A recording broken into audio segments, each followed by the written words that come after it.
आज हम बात करेंगे गरुड़ पुराण की। गरुड़ पुराण वेद व्यास जी द्वारा लिखित एक पुराण है और व्यास जी ने 18 पुराण लिखे हैं। इसमें गरुड़ पुराण भी शामिल है। ये पुराण वैष्णव संप्रदाय के मुख्य पुराणों में से एक है। 18 पुराणों में से गरुड़ पुराण एक विशेष स्थान रखता है। गरुड़ पुराण मानव जीवन का कल्याण है।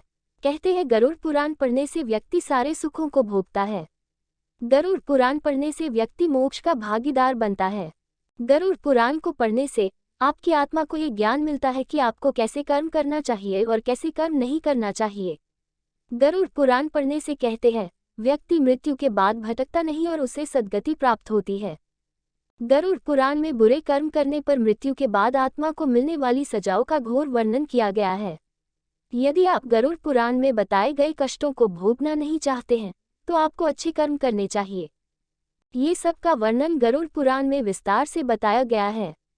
इसमें 84 नरक का जिक्र किया गया है जो व्यक्ति मृत्यु के पश्चात भोगता है।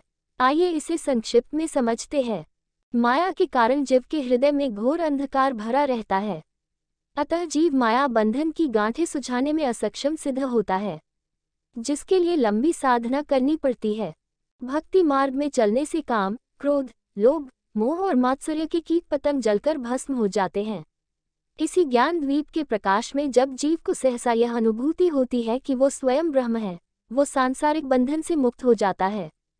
गरुड़ पुराण में भगवान श्रीहरि ने गरुड़ के संदेह मिटाने के लिए इन्हीं सब बातों को समझाया गया है, जिसमें प्रमुख बात यह है कि हम संसार में किस लिए आए हैं, क्या करके जाना है। यदि हम अच्छे कर्म करेंगे तो उसका प्रभाव हमारे वंश पर पड़ेगा। हमारी संतान सनातन धर्म की उन मर्यादा को समझेगी जिसके एक परिवार को आवश्यकता रहती है। गरुड़ पुराण हमें डराता नहीं है बल्कि जीने की राह देता है। इस पुराण को सुनने से हमें धैर्य मिलता है। गरुड़ पुराण के नाम सुनते ही लोग भय से कांप उठते हैं क्योंकि लोग समझते हैं ये पुराण सिर्फ मृत्यु से संबंधित है। पर इस पुराण में लोगों की दैनंदिन कार्य, व्यवहार और धर्म के विषय में कहा गया है, जो कि भगवान विष्णु ने स्वयं अपने श्रीमुख से अपने वाहन गरुड़ को वर्णन करते हैं। इसलिए यह पुराण श्रद्धा से सुनना चाहिए। इस घोर कलयुग में केवल चारों ओर पाप ही पाप दिखाई देता है और लोगों की दुष्कृत्य के चलते ही आज हम एक भयानक महामारी से जूझ रहे हैं। इस कलयुग में हर प्राणियों के मन में अनेकों प्रश्न उठते हैं, जो जीवन के कर्मकांड, आचरण व मृत्यु के बाद क्या होता है। इसी तरह के अनेकों प्रश्न जो कि इस गरुड़ पुराण के माध्यम से जान सकते हैं। ये पुराण 2 खंड में है, पूर्व खंड व उत्तराखंड। गरुड़ पुराण के पूर्व खंड में महर्षि उग्रश्रवा मुनि नैमिषारण्य में गरुड़ पुराण की कथा करते हैं।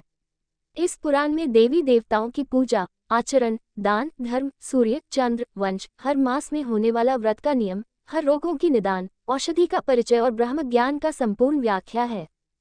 गरुड़ पुराण के उत्तरखंड में भगवान विष्णु ने गरुड़ को नरक का परिचय, काल निर्णय, प्रेत स्वरूप निरूपण, यमलोक का मार्ग, यमलोक का विस्तार, जीवोत्पत्ति, पापों के अनुसार जन्म का निर्णय और अनेकों व्रत के महत्व इस उत्तराखंड में संपूर्ण व्याख्या किए हैं। गरुड़ पुराण पढ़ने से क्या होता है? गरुड़ पुराण पढ़ने से आत्मा को सद्गति मिलती है, इसलिए इसे मृत्यु के पश्चात पढ़वाया जाता है। गरुड़ पुराण में कुल कितने अध्याय हैं? गरुड़ पुराण में 18,000 श्लोक और 271 अध्याय मिलते हैं। गरुड़ पुराण पढ़ने से लोग क्यों डरते हैं? क्योंकि गरुड़ पुराण मृत्यु के पश्चात पढ़वाते हैं, इसलिए लोगों का यह मानना है कि गरुड़ पुराण पढ़ते वक्त आत्मा खुद उपस्थित रहती है। अगर ऐसा होता तो इसका नित्य पाठ करने वाले बार बार इसका पाठ नहीं करते। इसका मुख्य उपदेश भगवान के दिए गए ज्ञान को पाना है, ना कि डरना। गरुड़ पुराण सुनने से क्या लाभ होता है? गरुड़ पुराण के पठन करने से मरने वाले की आत्मा को शांति मिलती है। इसमें वर्णित ज्ञान हमें ये सिखाता है कि अच्छे कर्म ही आत्मा की सद्गति का मार्ग है। गरुड़ जी कौन थे? गरुड़ जी भगवान विष्णु के वाहन हैं और विष्णु भगवान ही स्वयं अपने वाहन को गरुड़ पुराण का ज्ञान देते हैं, जिसे गरुड़ पुराण कहते हैं।